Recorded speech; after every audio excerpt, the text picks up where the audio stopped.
Trouble shooter గా పేరున్న హరీష్ రావుకు ఆ పార్టీలోనే ట్రబుల్ ఎదురవుతున్నట్లు తెలుస్తోంది. ఓవైపు కేసీఆర్, కేటీఆర్, మరోవైపు కవిత విమర్శలకు ఆయన ఉక్కిరిబిక్కిరవుతున్నారు. ఇటీవల డిప్యూటీ ఫ్లోర్ లీడర్ గా హరీష్ రావును కేసీఆర్ నియమించారు. కృష్ణా జలాలపై సభలో గట్టి కౌంటర్ కు హరీష్ ప్రిపేర్ అవుతున్న సమయంలోనే వింటర్ సెషన్స్ ను బహిష్కరిస్తున్నట్లు బీఆర్ఎస్ ప్రకటించింది. హరీష్ రావుకు పులి స్టాప్ పెట్టేందుకే అధినేత ఈ నిర్ణయం తీసుకున్నట్లు జోరుగా ప్రచారం జరుగుతుంది. సభలో ఇరిగేషన్ పై చర్చ జరిగితే హరీష్ గట్టి కౌంటర్ ఇస్తారనే ఆ పార్టీలో చర్చ జరిగింది. కానీ అనూహ్యంగా అధినేత ఈ నిర్ణయం తీసుకున్నారు. ఇటు హరీష్ రావుపై కవిత రోజు అవినీతి ఆరోపణలు చేస్తుంది. బబుల్ షూటర్ అంటూ ఇటీవల ఆయనపై కామెంట్ చేసింది ఎమ్మెల్సీ కవిత.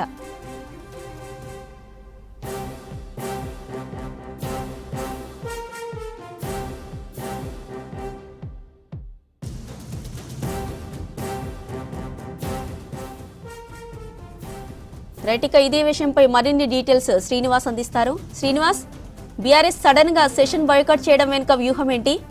ఇరిగేషన్ పై సభలో హరీష్ మాట్లాడకుండా చేయడానికే బాయ్కాట్ చేశారా?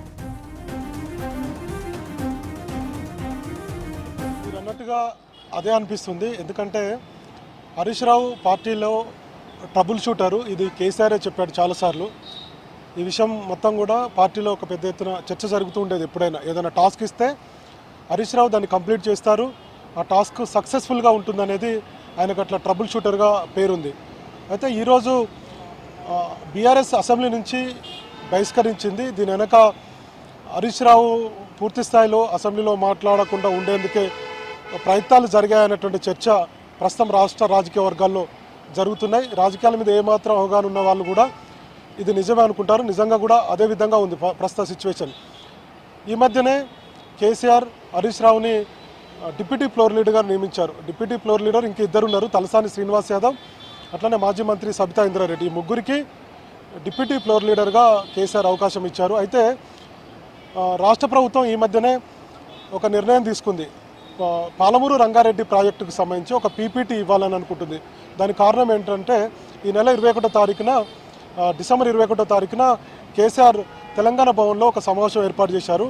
పాలమూరు రంగారెడ్డి ప్రాజెక్టుకు సంబంధించి కేంద్ర ప్రభుత్వము డిపిఆర్ను వెనక్కి పంపిందనేటువంటి ఒక అంశం అయితే, రెండోది మొత్తం పాలమూరు రంగారెడ్డి ప్రాజెక్టుకు సంబంధించి బీఆర్ఎస్ హయాంలో దాదాపుగా 91 టీఎంసీలు కేటాయిస్తే ఈ 91 టీఎంసీల్లో 45 టీఎంసీలు మాత్రమే చాలని ఇరిగేషన్ శాఖ మంత్రి ఉత్తమ్ కుమార్ రెడ్డి కేంద్ర ప్రభుత్వానికి లేఖ రాసిందనేది ఒక ఆరోపణ. ఈ రెండు విషయాల మీద పెద్ద ఎత్తున ఆందోళన చేయాలని చెప్పి బీఆర్ఎస్ అనుకునేది. ముఖ్యంగా మహబూబ్నగర్ జిల్లాలోను, అట్లనే రంగారెడ్డి, నల్గొండ, ఈ 3 జిల్లాల్లో కూడా బహిరంగ సభలు పెట్టాలనుకున్నది. సో దీనికి కౌంటర్గా రాష్ట్ర ప్రభుత్వం రియాక్ట్ అయింది. ముఖ్యమంత్రి రేవంత్ రెడ్డి కూడా దీని మీద రియాక్ట్ అయి మాట్లాడారు. ఏదైనా నీటి కేటాయింపులకు సంబంధించి ఉంటే అసెంబ్లీలో చర్చించుకుందాం, మీరు అసెంబ్లీకి రండి అని కేసీఆర్కు రేవంత్ రెడ్డి కొడంగల్ నుంచి సవాల్ విసిరారు. సో దీని మీద బీఆర్ఎస్ స్పందించింది, వేరువేరుగా స్పందించింది. మొత్తానికి కేసీఆర్ 29వ తారీఖున అసెంబ్లీకి వచ్చారు. ఇలా వచ్చి అలా వెళ్ళిపోయారు.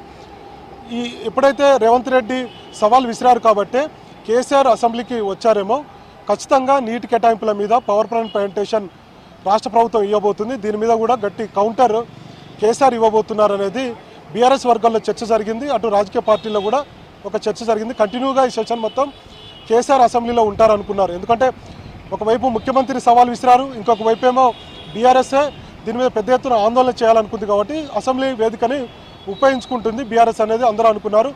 ఆ తర్వాత కేసీఆర్ ఫామ్ హౌస్కి వెళ్ళిపోయారు.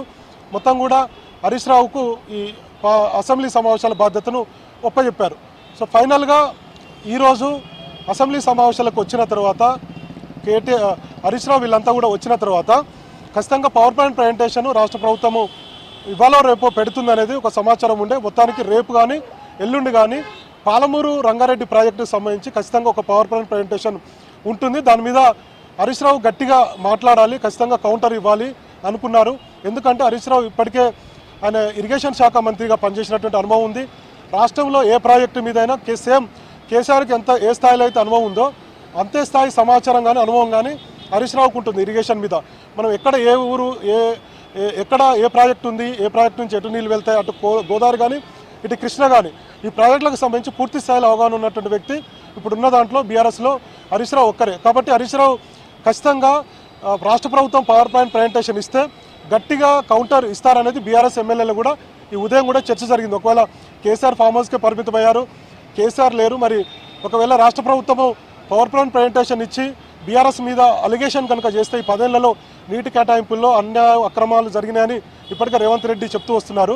సో రేపు సభ ద్వారా కూడా ఇదే అంశాన్ని ప్రస్తావిస్తే ఎట్లా అనేది బీఆర్ఎస్లో చర్చ జరిగినప్పుడు హరీష్ రావు గట్టి కౌంటర్ ఇవ్వగలుగుతారు, ఆయనకు అనుభవం ఉంది. సో కంపల్సరీ ఒక అంటే అటు రేవంత్ రెడ్డికి పోటీగా ఉండగలుగుతారు. అటు ఉత్తమ్ కుమార్ రెడ్డి మాట్లాడినా ఖచ్చితంగా వన్ సైడ్గా హరీష్ రావు కౌంటర్ ఇవ్వగలుగుతారు అనేది బీఆర్ఎస్లో ఉదయంలో ఎమ్మెల్యేల మధ్య చర్చ జరిగింది. సో మొత్తానికి ఏమైందో ఏమో తెలియదు కానీ స్పీకర్ మైక్ ఇవ్వలేదని చెప్పి చిన్న కారణంతో బీఆర్ఎస్ వాకౌట్ చేసింది. సేమ్ టైంలో వాకౌట్ చేసిన తర్వాత కేసీఆర్ హరీష్ రావుకు ఫోన్ చేసి చెప్పినట్టుగా తెలిసింది.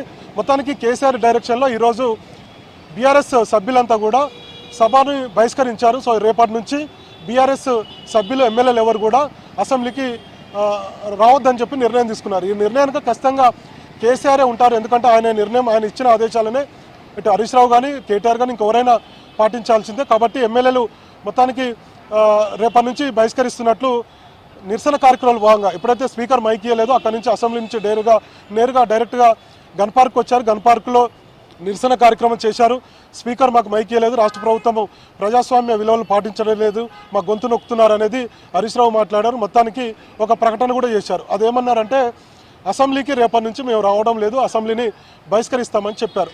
సో ఫైనల్గా ఇక్కడ మనకు అర్థమయ్యేది ఏంటంటే ఇన్ని రోజుల నుంచి హరీష్ రావు వాస్తవానికి రాష్ట్ర ప్రభుత్వం ఎప్పుడైతే ఈ power plant presentation Palamuru Rangareddy project మీద ఇవ్వాలని అనుకున్నదో నిన్న కూడా ప్రజాభవన్లో ఎమ్మెల్యేలకు ఎమ్మెల్సీలకు మొత్తం కూడా ఒక అవగాహన కల్పించారు ముఖ్యమంత్రి కానీ అట్లనే ఉత్తమ్ కుమార్ రెడ్డి కూడా. ఎందుకంటే అసెంబ్లీ వేదిక ద్వారా ప్రజలకు చెప్పాలి 10 ఏళ్ల పాటు బీఆర్ఎస్ హయాంలో నీటి కేటాయింపులు, ముఖ్యంగా అటు గోదావరి ప్రాజెక్టుకు సంబంధించిన నీటి కేటాయింపులు కానీ ఇంకొక వైపు కృష్ణా నీటి కేటాయింపులు కానీ వీటన్నిటి మీద 10 ఏళ్లలో కేసీఆర్ ఏం చేశారు, ఆంధ్రప్రదేశ్ ప్రభుత్వానికి ఎట్లా, ఆంధ్రప్రదేశ్ రాష్ట్రానికి ఎట్లా లబ్ధి చేకూరింది, తర్వాత కృష్ణా వాటర్ను ఏ విధంగా ఒప్పుకున్నారు కేంద్ర ప్రభుత్వం దగ్గర, తర్వాత గోదావరి నీటి కేటాయింపులు ఏ విధంగా ఉన్నాయి, ఇట్లా అన్ని అంశాల మీద 10 ఏళ్ల పాటు ప్రాజెక్టులు నిర్మించినటువంటి కాళేశ్వరం నుంచి మొదలు పెడితే మళ్ళీ ఇప్పుడు పాలమూరు రంగారెడ్డి ప్రాజెక్టు వరకు అన్ని విషయాలను రేవంత్ రెడ్డి అసెంబ్లీలో ప్రస్తావించాలనుకున్నారు. ఒక పీపీటీ కూడా రాష్ట్ర ప్రభుత్వం తరపు నుంచి ఎవరైనా ఒకరు ఇవ్వాలనుకున్నారు.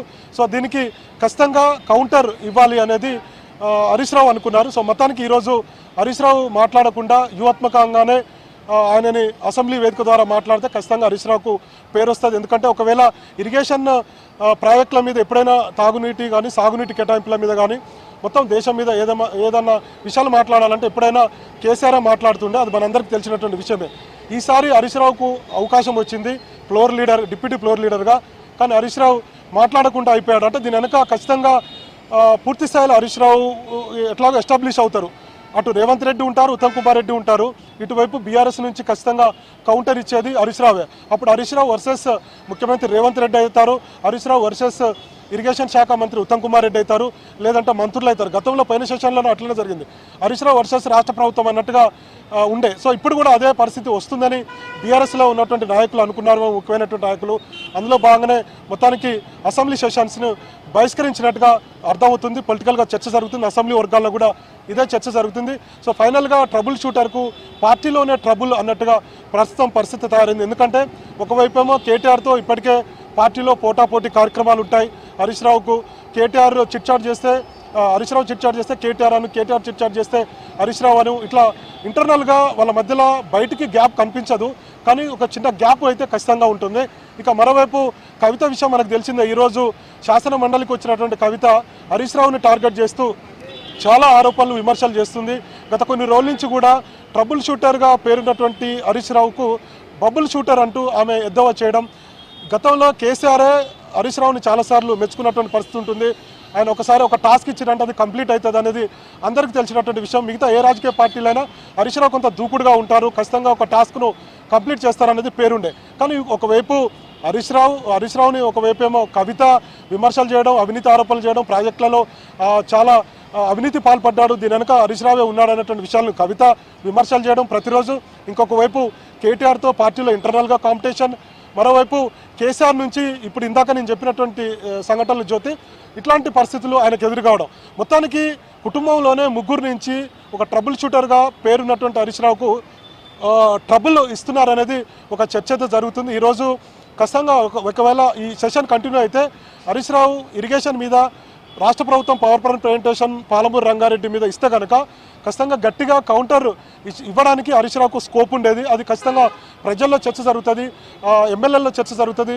ఇంకొక వైపు రాష్ట్ర రాజకీయ వర్గాల్లో కూడా ఒక చర్చ ఉంటుంది. గట్టి కౌంటర్ రాష్ట్ర ప్రభుత్వానికి హరీష్ రావు ఇవ్వగలిగారు అనేది. సరే ఆరోపణలు విమర్శలు ఏదున్నప్పటికీ కూడా సో పొలిటికల్గా కొంత మైలేజ్ ఖచ్చితంగా హరీష్ రావుకి వచ్చే అవకాశాలు ఉండేది. సో ఇట్లాంటి పరిస్థితుల్లో హరీష్ రావుని కొంత వెనక్కు తగ్గించారనేది ఒక పార్టీలో అయితే చర్చ జరుగుతుంది. కొంతమంది ఎమ్మెల్యేలు కూడా ఆఫ్ ది రికార్డుగా మాట్లాడినటువంటి సిచ్యువేషన్ ఉందంటే పార్టీలో ఏ స్థాయిలో హరీష్ రావుకు ఇబ్బందులు ఎదుర్కొంటున్నారు అనేది మనకు అర్థమవుతుంది. ఇందాక నేను చెప్పినట్టుగా కేసీఆర్ నుంచి, కేటీఆర్ నుంచి, మరోవైపు కవిత నుంచి, ముగ్గురు కుటుంబ సభ్యుల నుంచే హరీష్ రావుకు ఒక ట్రబుల్ ఇస్తున్నట్టుగా మనకైతే ఇప్పుడు ఉన్నటువంటి సిచ్యువేషన్ చూస్తే అర్థమవుతుంది. ఆయన ఏదైతే పవర్ పాయింట్ ప్రజెంటేషన్ గట్టిగా కౌంటర్ ఇవ్వాలనుకున్నది ఇవ్వలేకపోయారు అనేది అయితే చర్చ ఉంది. కొంతమంది అసెంబ్లీలో మిగతా రాజకీయ పార్టీలు కూడా బీఆర్ఎస్ వాకౌట్ చేయకుండా అంటే బహిష్కరించుకుంటుంటే బాగుండేది, రాష్ట్ర ప్రభుత్వం పవర్ పాయింట్ ప్రజెంటేషన్ ఇస్తే తిరిగి గట్టిగా హరీష్ రావు తోటి ఖచ్చితంగా కౌంటర్ ఇప్పిస్తే బాగుండేది అనేది కూడా మిగతా పార్టీలలో ఉంది. సో మొత్తానికి కేసీఆర్ ఎట్లాంటి డిసిషన్ తీసుకున్నారో ఏమనుకున్నారు కానీ మొత్తానికి హరీష్ రావు స్పీచ్కు, హరీష్ రావు కౌంటర్కు కేసీఆర్ స్వయంగా ఫుల్ స్టాప్ పెట్టినట్టుగా మనం అర్థం చేసుకోవచ్చు. జ్యోతి.